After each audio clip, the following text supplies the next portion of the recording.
The top 5 shocking Pokemon Go moments caught on tape. Pokemon Go swatting.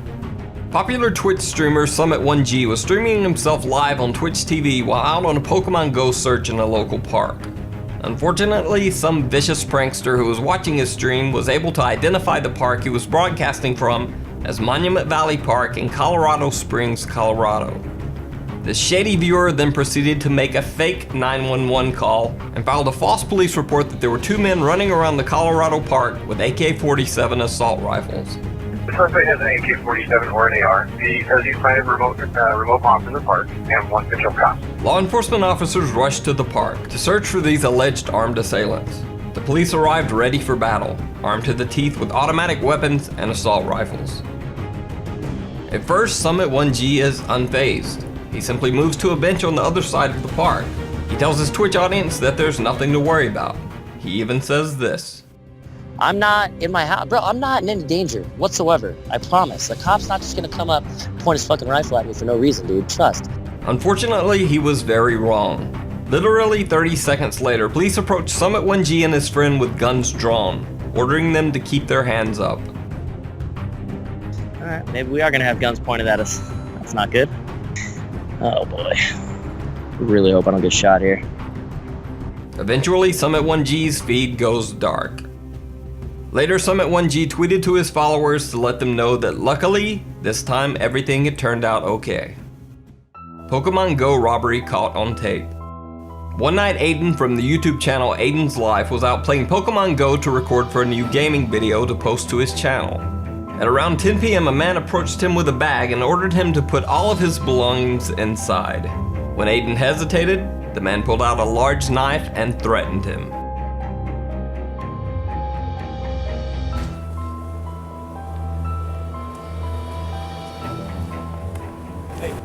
Yo. Do me a favor. Yo, what's up? Can you put your shit in this bag real quick for me? What? No, like straight up, we're gonna have a problem. Whoa, what the fuck? Put it in the bag. Are you serious? Straight up. Yeah.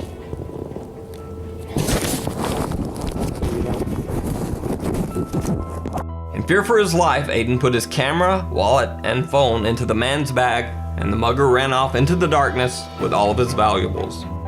Aiden called the police immediately from a nearby house and described the man. Surprisingly, less than 36 hours later, he was called back by the police and told that they had caught the thief and recovered his belongings.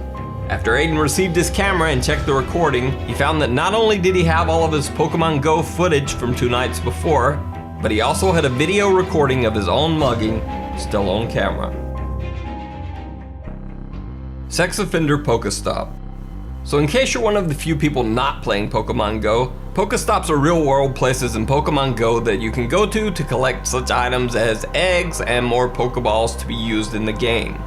While in Central California, Pokemon Go players were shocked to learn that one of the stops designated as a Pokestop in their area was actually a facility that houses convicted sex offenders.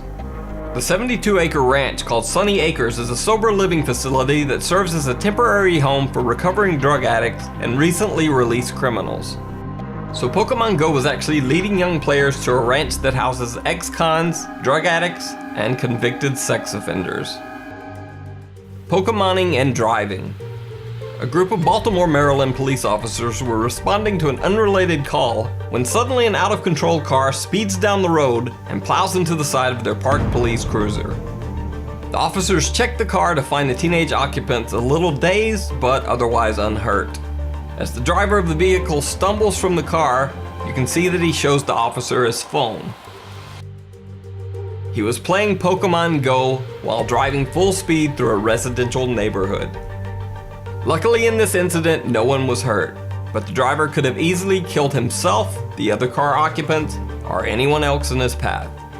The driver simply responds, "That's what I get for playing this dumbass game." That's what I get for playing this dumbass game. Pokemon Go lure victims. Again, just in case you don't know the game Pokemon Go, players can place what's called a lure module at a particular Pokestop in the game. What these lure modules do is emit floating pink flowers to indicate to nearby players that more Pokemon will be appearing in that area for a limited time. So late one night, a man in St. Louis, Missouri stopped at one of these Pokemon Go lures at an out-of-the-way gas station. He was then approached, threatened, and robbed at gunpoint by 3 teenage assailants. Apparently, the 3 robbers had actually placed the Pokemon Go lure there themselves. The sole purpose of the lure was to attract unsuspecting victims to the out-of-the-way gas station, just so that they could rob them. When police later caught the 3 teenage boys, they found that the teens had a history of using the same Pokemon Go lure technique to target other robbery victims. They would set Pokemon Go lures in secluded areas to attract victims and then rob them at gunpoint. The crimes are still being investigated, but the teens are suspected to have used the Pokemon Go lure trick to commit at least 10 armed robberies. Unfortunately, these robberies are not an isolated incident. In fact, a similar crime took place on the University of Maryland campus, where a man named Javon Walker targeted and robbed a series of college students who were out late alone playing Pokemon Go. And finally, an extra truly scary warning about Pokemon Go. Now, many of the stories I've talked about today could have been averted if the Pokemon Go players had just used a little common sense and simply avoided playing Pokemon Go in dangerous places or under dangerous circumstances. But here's one truly frightening thing about Pokemon Go that most players are completely unaware of: the very scary Pokemon Go terms of service that everyone agrees to when installing the game. The terms of service provided by Pokemon Go creator Niantic Labs contains this clause. This is a legal clause that every user agrees to when signing up to play Pokemon Go. And basically what it means is that pretty much no matter what happens, you give up all rights to sue the makers of Pokemon Go in open court in front of a judge and jury, or join in any class action lawsuit against the company. In the event of any legal problem or disagreement involving Pokemon Go's publisher Niantic Labs, you have to privately pay all of your own fees and expenses to pursue them in a process called legal arbitration, where an arbitrator decides the outcome. And guess who gets to pick the arbitrator? That's right, it's Niantic Labs. So the company who makes Pokemon Go gets to pick who decides if your case against them is valid or not. So say there's a massive data breach and all of your personal information is exposed to the world. You can only go to arbitration. And if Niantic's personally chosen arbitrator decides that you're wrong, that's it. You get no second chance. There are no appeals to arbitration. Oh, and by the way, did I mention that another clause in the Pokemon Go terms of service states that Niantic Labs can sell your personal information?